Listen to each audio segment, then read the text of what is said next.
एक गरीब खरगोश और उसकी फैमिली से रिलेटेड एक कहानी। अब क्या ये सिर्फ एक कहानी है, ये तो वक्त बताएगा। आदित्य नाम का खरगोश और उसकी वाइफ नेहा बहुत स्ट्रगल करके जिंदगी गुजारते थे। फिर उनके एक बेटा हुआ जिसका नाम उन्होंने छोटू रखा।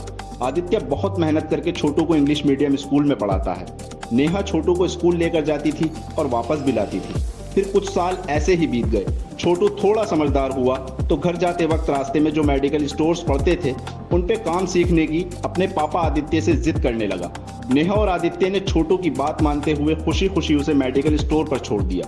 छोटू स्कूल और ट्यूशन से आकर मेडिकल स्टोर पर जाने लगा। फिर कुछ साल बीत गए और खरगोश आदित्य की तबीयत खराब रहने लगी। वो अब बस महीने में 15 दिन ही कमा पाता था। उधर 10 साल बाद छोटू जब पूरा काम सीख चुका था तो अपने मॉम डैड से कहता है कि मुझे अपनी दुकान खोलनी है जिसमें 10 लाख रुपए लगेंगे। खरगोश आदित्य और वाइफ नेहा की सिचुएशन ऐसी थी, घर में 1000 रुपए मिल जाएं वो ही बड़ी बात है, 10 लाख तो दूर। इस बीच आदित्य की तबीयत बहुत खराब हो जाती है और वो महीने में एक भी दिन काम नहीं कर पाता, जिसके चलते सारा बोझ छोटू के कंधों पर आ जाता है। छोटू अपनी सारी सैलरी खर्च करके भी घर का खर्च और आदित्य की दवाइयों को नहीं संभाल पाता था। अब जिस छोटू ने 10 साल मेडिकल लाइन में काम किया है उसे मजबूर होकर लाइन चेंज करने का फैसला लेना पड़ता है। दवाइयों के अलावा छोटू के पास कोई दूसरा हुनर नहीं था और जितने पैसे की उसे ज़रूरत थी वो सैलरी उसे नहीं मिल पा रही थी।